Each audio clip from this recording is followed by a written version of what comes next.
Hello everybody! We're doing something a little bit different today, and not just in the sense that we're talking about the classic JRPG video game Chrono Trigger instead of a puzzle game like Braid or The Witness. Instead of a meandering deep dive analysis video like usual, today I'm actually going to read a short story that I once wrote about the game Chrono Trigger. So if you haven't played Chrono Trigger, the video might not make that much sense because I'm referring to all these little plot details, but the game is a really fun, sort of nostalgic adventure story where our hero, named Crono, time travels to all the different eras of this fantasy setting and builds up this engaging ensemble cast of sidekicks, some from the far future, others from the ancient age of reptiles, and everything in between. And they're trying to figure out how to avert this horrible apocalypse that's been gaining momentum throughout history and destroys the world, a little bit after Crono's own time. So this short story that I wrote takes place partway through the game when Crono and his friends have suffered a series of demoralizing setbacks, but they've also just stumbled onto this crazy, amazing lost civilization like Atlantis or something, or Lemuria, that secretly thrived during what was otherwise like an inhospitable ice age in like 12,000 BC. And this secret civilization attained amazing heights of philosophical and scientific learning. So it's this amazing plot twist partway through the game. And one of the very first people that Crono and pals meet in this lost civilization asks them the question, do you believe in fate? Which, of course, is always a very relevant question if you're the main character of a time-traveling science fiction story. So anyways, my story takes place entirely within just those couple of moments when Crono is thinking about how he's going to answer that question. And he thinks about each character in the game, and I use each of those characters to express a different way of thinking about causality, about the relationship between the past and the future, the way that we experience time, kind of what it means to have free will, or to just like the nature of human freedom, like what it means to make choices. So in that sense, even though this is a story about Chrono Trigger, it's really also very closely inspired by the themes and structure of Braid.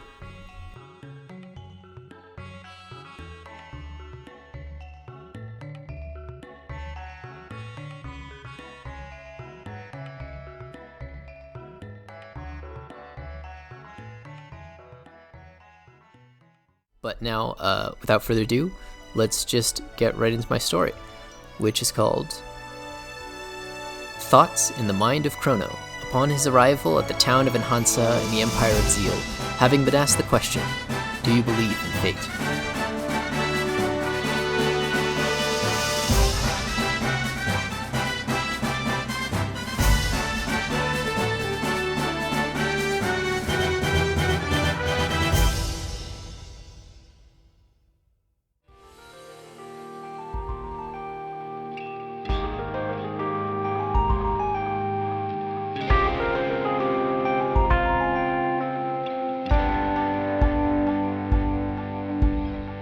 Crono remembers having thought once or twice about this kind of thing, back when he was little, long before this whole adventure began.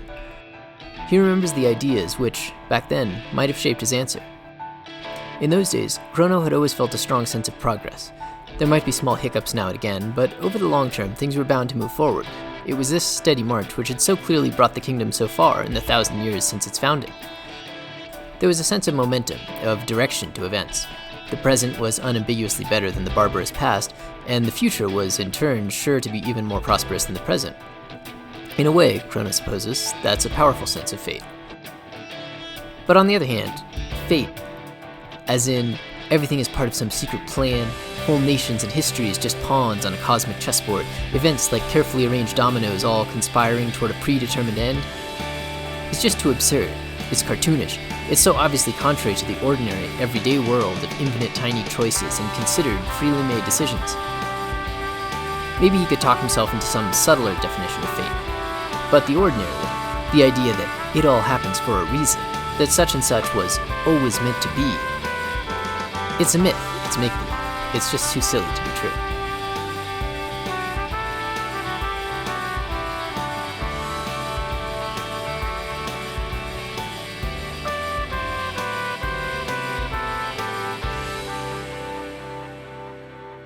But that was the Crono of long ago. It's been barely a few weeks, but it feels like it's been forever. So much has changed on this adventure. He's seen things he'd never even imagined, learned things that had been forgotten for millennia. And his companions, 5 of them now, brought together from every distant corner of the world. Each has their own long and strange story, each their own peculiar perspective. What are they thinking? What would be their answers to the question of fate? Marle started all this, at least in the sense that it was her royal pendant that caused Lucca's machine to generate a time gate. When it happened, it seemed totally random. Crono bumped into a girl at the fair, then her strange necklace somehow set off the gate. That first part, at least, wasn't what it seemed. Marle is no ordinary girl, but royalty, in line to become the 28th queen of all Guardia. She had disguised herself and left the castle to see the fair without drawing attention, but in a sense her plan backfired. By now, she and Crono and the others have had more dealings with the Guardia royal line than he would have ever guessed possible. Before their adventure began, Marle felt estranged from her parents, her kingdom, and her role as princess, but as they've hopped the centuries between Guardia's distant past and present, Marle has been a witness to the myriad subtle strands of cause and effect that connect her to her ancestors, even 13 generations distant. She's seen kindness in the 6th century repaid in the 10th, a testament to how values and ideas can persist through the ages. She's also watched how a legacy can twist over time and create unexpected consequences. A criminal justice system established to prevent barbarism becomes a tool of oppression, and a newly discovered treasure in one age becomes a white elephant that nearly bankrupts the kingdom in another. But all that happened later. When Marle was thrown for the first time through the portal her pendant created, she was dumped into the Dark Ages. The young princess was mistaken for her distant grandmother, the 14th Queen Guardia. The real queen had gone missing several days ago under mysterious circumstances. Marle's appearance was celebrated by the people. The queen had been found, so the search was called off, but this meant that the real queen would never be found, preventing Marle from ever being born. Crono remembers watching it happen. While he and Lucca were talking to her, slowly she began to change, flicker somehow, as erratic motions seemed to tug at different parts of her body. It wasn't her muscles that were jittering, but somehow the world. She could feel it, each twitching tug growing more forceful, like the motion of a spinning top, unstable, about to spin out and tumble over. She screamed, and the scream, too, was a twitching, flickering, stretched, and distorted sound, as she finally was torn out of the universe by the tidal forces of space and time.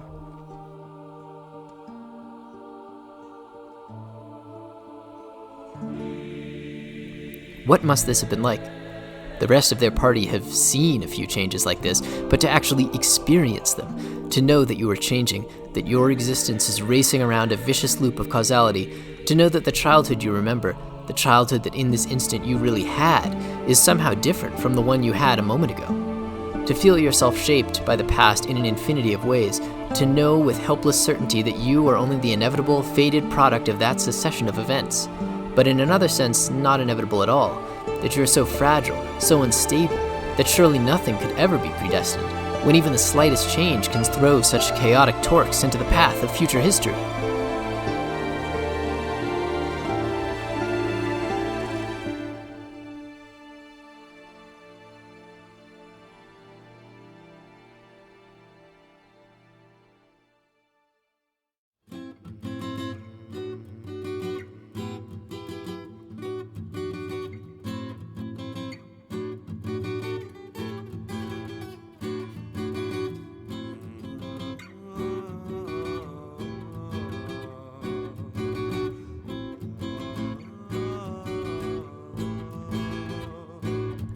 The places they've been to and the things they've seen have been new for everyone, but especially for Ayla.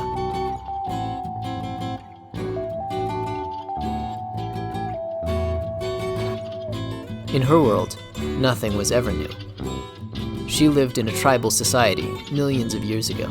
Every day was the same there, the same dangers, the same opportunities, the whole world just a tiny outpost of ignorant humanity in a vast and homogeneous jungle landscape.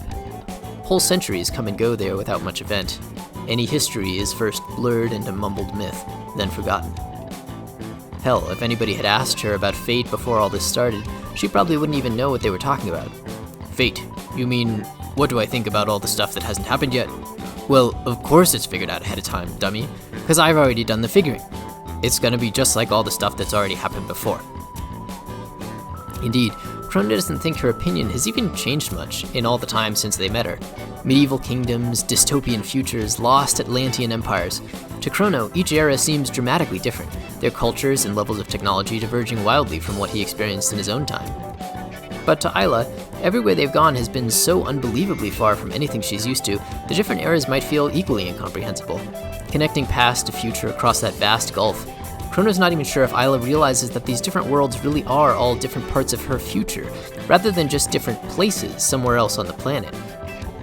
She's happy to help Crono in the fight against Lavos, but more out of friendship or in repayment for taking down Azala and the Reptites, than out of concern for her distant descendants. And why should she need to feel such concern?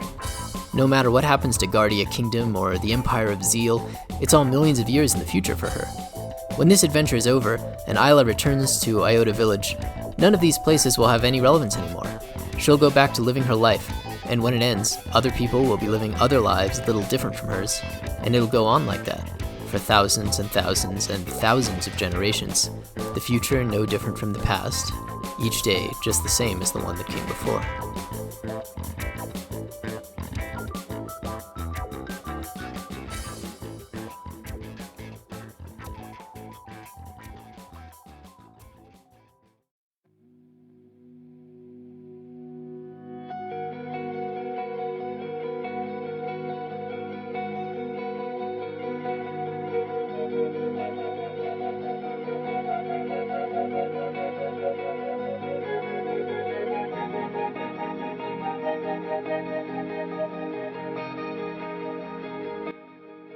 Lucca is probably the expert opinion here. She opened the first time gate, after all, even if it was an accident while she was trying to make a teleportation device. Since then, she's spent all her spare time working out equations, trying to figure out as much as possible about how the gates work and what all their time travel is doing to the world. She has concluded, well, honestly, most of it is way over Crono's head. Lucca has mostly been talking to Robo lately, since he's the only one who can keep up with all the technical stuff. But Crono remembers right before they were about to make the jump into the deep, prehistoric past. He was afraid, they had all been afraid, even if nobody said it, that whatever they did so many millions of years back, it would probably have huge effects on all future ages. Their family and friends might be totally erased, replaced by an entire alternate history. But then, when they actually did return to the present, that's not at all what they saw. For all they had done, defeating the Reptites, finding enough Dreamstone to repair the Masamune, recruiting Ayla, and saving the whole Iota tribe, the change in the present was completely undetectable. All of these time-hopping adventures, to Crono it feels like they occur totally outside the normal bounds of causality, a mischievous meddling in the proper order of events. But Lucca points out that if this were the case, the present should be vastly altered whenever they return from visiting a past age. Instead, the differences, if they appear at all, are minor and isolated. She says that the only way this makes sense is if the seemingly original, untouched world we grew up in was actually somehow already altered by our current time-traveling actions. Those actions aren't changing the world, but rather in a sense completing it, because the world has always already been changed by them. So does this mean some other version of myself has already done the things I'm doing right now? Are there an infinite number of Cronos, each fulfilling the same destiny over and over? This is where Lucca starts to roll her eyes. I mean, kind of, I guess, she starts, but really that's totally not the right way to think about it.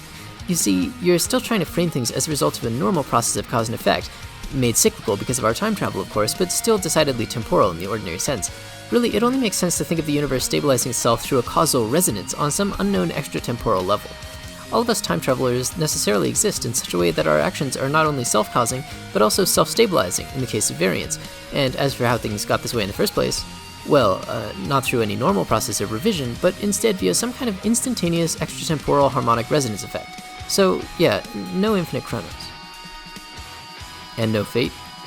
On the one hand, unlike most people on Cronos' time, Lucca doesn't believe that a god designed the world to follow a special plan, and despite the drama of their adventure, she definitely doesn't believe in fated heroes, days of judgment, or destined battles between good and evil.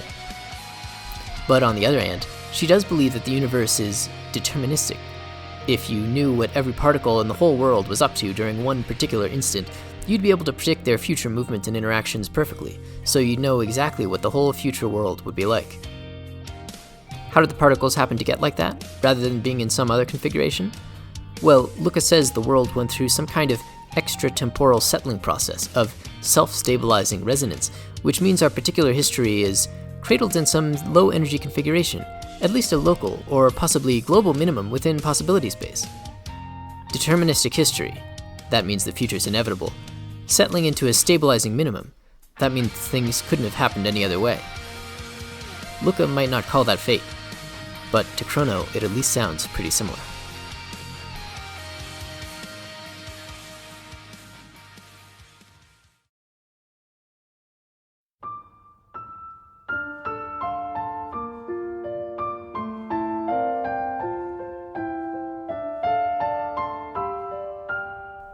Frog.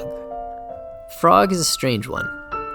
For Crono and everyone else, their quest through history has not just been an incredible, unexpected adventure, it has also given them a big change in perspective. Crono mostly doesn't think about this, distracted as he usually is by the drama and romance of his mission, the thrill of battle, and the intrepid courage of exploration. Knowing a heroic epic when he sees one, Crono is all too eager to play his starring role. But on those rare occasions when he does step back and consider it all, it's like suddenly he's way out in space, looking down at his faraway home while watching whole oceans spin by. Seeing so many lives come and go, seeing the river of history bend and meander across changing eons, it forces a certain detachment. But Frog isn't like that. After all this change, all this adventure, he's still just the honorable knight, seeking only to fulfill his duty to his liege. To Crono, it seems a little ridiculous. Like, how could you still care about all that little stuff after how far we've come? You might start to suspect that Frog was clinging onto his knightly duties for dear life, the one thing grounding him to the backwards era from which he hails. Or, hey, maybe he's just stupid. Except it's obvious he's not. Frog might have been born in the Dark Ages, but still it's clear he's more thoughtful than Crono and all the other humans in their party put together. Crono's seen him, how he always volunteers to keep watch over the rest of the camp, how he takes lots of time alone just polishing his armor, sharpening the Masamune. Frog is quiet, soft-spoken, but he's thinking in every moment. Crono can tell. When Frog has that faraway look, he's not just reminiscing about his days back in Guardia Kingdom. No, he's going over everything they've seen so far, figuring things out, putting the pieces together better than anyone. So, from Frog's point of view, what picture do those pieces make? For a long time, Frog thought that Magus and his shadowy forces were the ultimate evil. But in a twist, he discovered that Magus had only been doing what he felt he had to. He had raised up his army, enslaved half of Guardia, tried to dominate the globe, in a desperate bid to build his strength to summon and defeat a far greater destructive force, the monster Lavos sucking at the heart of the world. Stopping Magus might have brought Guardia extra time, but it's doomed as long as Lavos still exists. So joining Crono is really just another part of his duty to the kingdom, another chapter in the knight's story. And it really is a story. To Crono, all the fairy tale stuff seems absurd. Dark wizards raising goblin armies, and lost princesses rescued by valiant knights cursed into animal form. Even though it's real, it still seems made up, and there's the question, really. So, Frog is playing a part in an old fantasy tale. He even realizes this. Surely he notices that to everyone else, all the chivalry stuff looks like theater.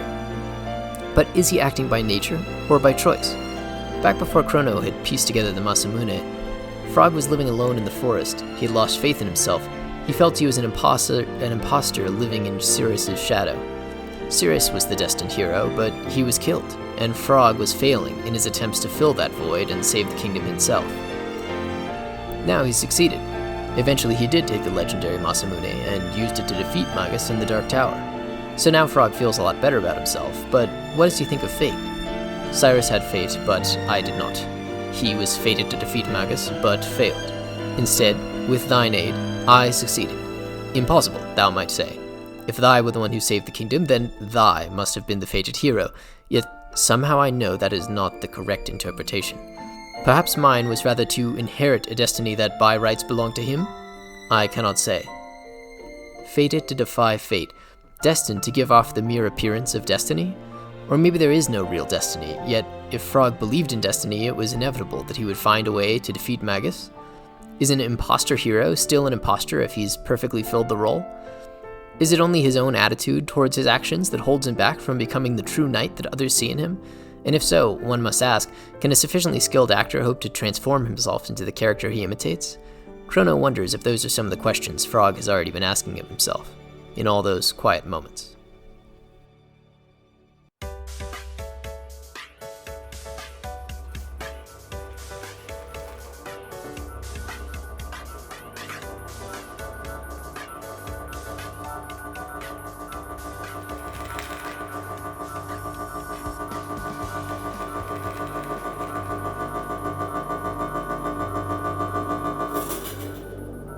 Robo's journey has been longer and stranger than any of the others.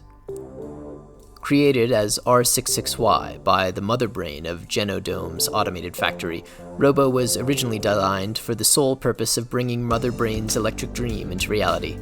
The last fragments of humanity overpowered, the world remade as a robot utopia of logic and steel. Then as now, Robo's decisions were made freely by his own mind, acted out by his own will. But what does it mean to be free if your very mind was molded by another's hand? To live with a pre-programmed mind sounds horrid to Crono, until he considers his own circumstances. His parents, his friends, the culture and country and class and era of his birth, beyond that the impact of heredity and evolution, a chain of cause and effect stretching back millions of years, all the way back to Ayla and beyond. At least Robo could hope to list the forces that had a hand in his genesis. Crono would never have a chance to fully comprehend the myriad influences on his identity. But Robo's premeditated destiny was not to be fulfilled. He broke down in Protodome, and lay there inert for decades until Lucca repaired and reprogrammed him.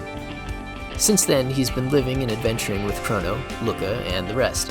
He's made friends with everyone, and, though he joined the party merely out of gratitude for Lucca's repair work, Robo is now as dedicated as anyone to stopping Lavos and saving humanity. Crono assumed that he was watching a change of heart, but was it really just a change of circuitry? Think back to when they visited Genodome. The other automatons called him defective. They said that his mind had been subverted, that he had forgotten his true purpose. Robo opposed them. He said he had not been subverted, but had merely traveled and seen farther than they. That it was new data, not new programming, which was responsible for his new behavior. Why is the one respected, the other despised? It's wonderful to change one's mind after some new experience or reconsideration, but not to be changed. To alter the very method of one's thinking and not merely the content of one's beliefs, that's a different matter. Indeed, it might even be a different person. In Robo, Crono can't help thinking that a change caused by new data is somehow more real, more genuine, more earned than a change caused by new programming. But in fellow humans, it's different. To have a transformative experience, to be a changed man. For humans, the deepest and most meaningful changes are closer to changes in programming. To alter opinion and behavior based only on new data is weak, shallow, mere flip-flopping, updating of belief. And were Robo's words even true that day? Crono knows that he had been reprogrammed, modified at least slightly. During her repairs, Lucca removed Mother Brain's instructions, she said. That way, Robo would not harm us. When she did that, was she restoring Robo's true self, reversing the pathology that Mother Brain had injected into the robots coming off her insubly lines? But the robots at Genodome weren't mindless or insane. They were perfectly rational beings, albeit with a built-in predisposition towards a radical ideology. By what metric do we judge Robo's mind superior to those of Mother's minions? Perhaps it is impossible to speak of a true self.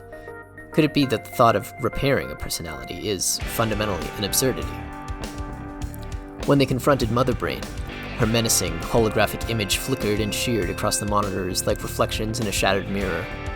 She claimed to reveal Robo's secret, his special mission. She said he was a custom design, programmed to live like a spy among the humans and attempt to befriend them, the better to record and analyze their strengths and weaknesses to understand the way they think. Was she telling the truth? There's every chance that Mother's programming ran far deeper and more subtle than what Lucca thought she removed. But if Mother Brain's programming survives inside Robo, then what Robo had seen of the outside world really was able to change him, because he opposed her boldly and without hesitation. Or was that just a desperate lie on Mother's part, an attempt to sow suspicion among their party and win Robo back to her side? If so, the ploy failed to save her, but it did not fail to demonstrate that she had developed a keen understanding of human psychology. For a long time after Genodome, Crono had watched Robo very closely. He had wanted to trust Robo, he knew that he had changed, but somewhere in the back of his mind, Crono couldn't shake off the suspicion. For days after her death, thanks to those comments, Mother Brain had ruled part of Crono's thoughts, making him fear that she might also be ruling a part of Robo's. Maybe that's the secret. For her, reprogramming wasn't even necessary to gain control. Understand the program well enough, feed it the right data, and you can control the outputs without ever influencing its internal operations. Maybe that's what fate really looks like when you see it up close. And to defy fate, control the inputs, perhaps, to achieve the outputs you desire. But of course, those desires are merely the outputs of past cycles. In that case, iterate, take the old outputs and use them as input for the next cycle. You'll certainly go somewhere, but how do you know if you started in the right place, and how do you tell when you're headed in the right direction? Ask Robo. He's put in more cycles than anyone.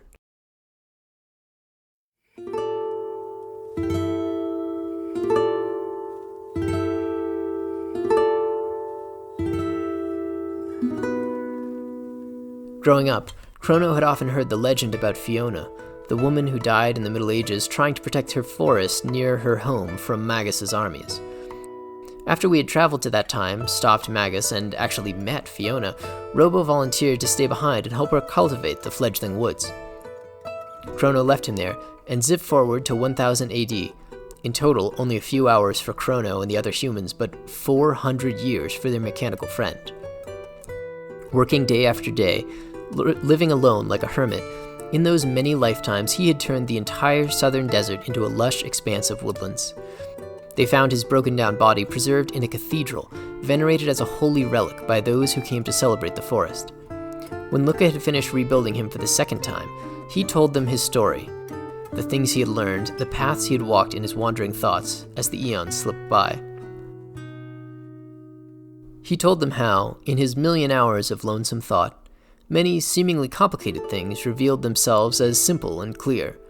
Other seemingly simple things unfold into complex uncertainties. And he spoke of a puzzle which he had turned over in his mind all those years. It is possible to generate time gates artificially, but apart from the one first spawned by Lucca's experiment at the fair, all the gates they have encountered appear to have generated spontaneously and randomly, as if by some natural process. And yet, many of these gates link to moments of extreme significance in the history of civilization, of Lavos, and of the planet as a whole. Robo says that over the eons, he has sensed the presence of what he called an entity, a conscious influence that may be using the gates, perhaps using even this very adventure, as a way of coming into being, of experiencing or re-experiencing the critical moments of its own existence, like how a dying man might see a vision of his life just before his death.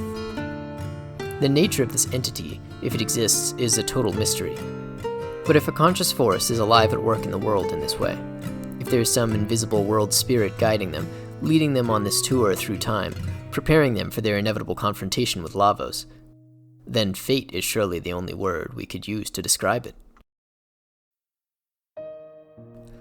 But on the other hand, here's Robo, an electronic automaton from the far future, designed originally by man, modified and manufactured to be a soldier for Mother Brain's utopia, broken down for decades far from home, repaired and reprogrammed by Lucca to join an incredible adventure across thousands of years, finally a lonesome forest guardian, lost in thought for centuries, revered as a saint from a long ago age. Who would deny that such a being has transcended anything that fate might have had in mind?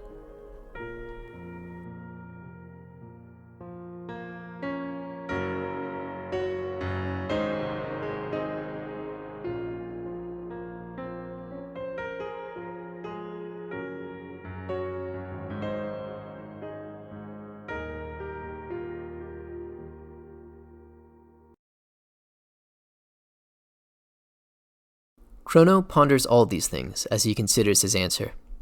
It's strange how important it feels to get this one right. This single conversation, not even a conversation, barely even a sentence, a yes or a no, lost in the whirlwind of history, the epic sweep of their grand adventure, a single uncertain note, set adrift in the dreamland empire of zeal. But Crono knows how small movements can have lasting, meaningful effects later on. Time can be a lever, magnifying the force of your actions with a fulcrum of centuries. Consequences percolate down the ages, building momentum across great valleys of time, shaping the world in powerful but often unexpected ways. Are these avalanches an artifact of intention or an expression of destiny? His own story has certainly snowballed. It didn't start with a grand initiation or a kingly assignment, only a trip to the fair. Then he was helping Lucca, and then they were rescuing Marle, then they were stopping Magus, then tracking down and trying to put an end to Lavos. Crono didn't inherit the role of hero, but like Frog, he has taken it on himself. Does this mean defeating Lavos is his destiny? Just because he has led the charge on a heroic quest doesn't mean his actions were meant to be. After all, how can something be fate if you're doing it of your own volition?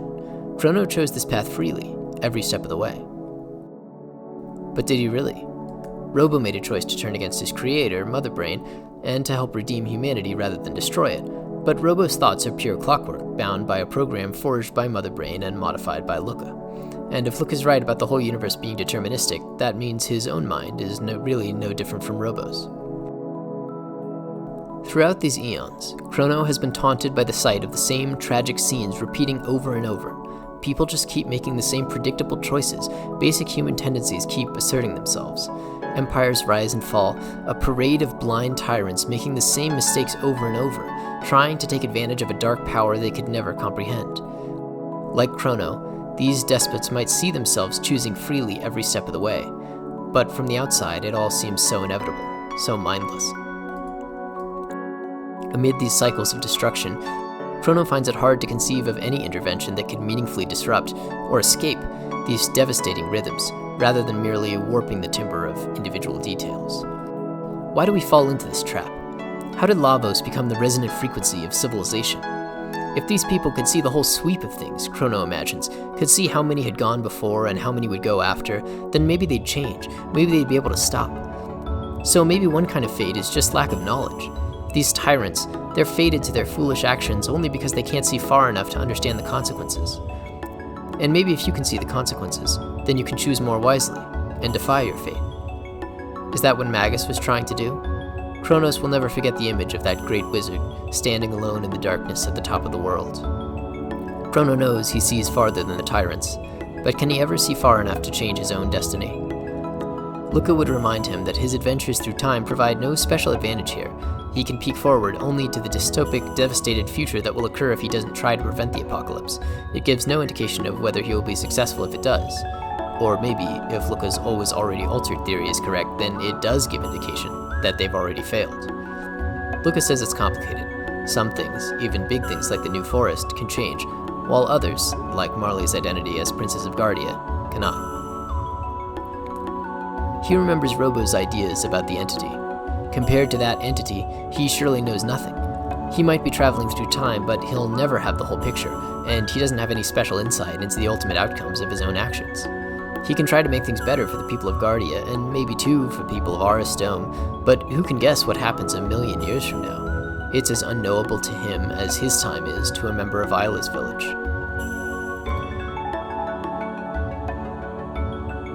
As thoughts rush through his mind, he feels like Marle must have felt in that moment back in Guardia Castle.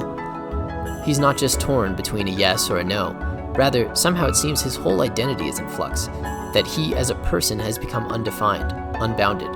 Like that same seed of hope over and over, a tiny seedling growing into an endless forest. So this simple binary question has somehow spawned innumerable forces pulling him in every direction. These forces are not pointing only towards all the different actions he might take, they're pointing to all the different people he might be. He's so conflicted, utterly confused, until he suddenly noticed that actually he isn't. In fact, the answer is startlingly clear, perfectly so. And what's more, Crono realizes that for as long as he could remember, he had always felt this way. Somehow he just hadn't noticed it until this very moment. Crono opens his eyes and looks up. His friends, standing nearby, are all watching him. After so much thought, Crono feels fresh and confident. He turns toward the small, strange creature who had asked him if he believed in fate. He opens his mouth to speak.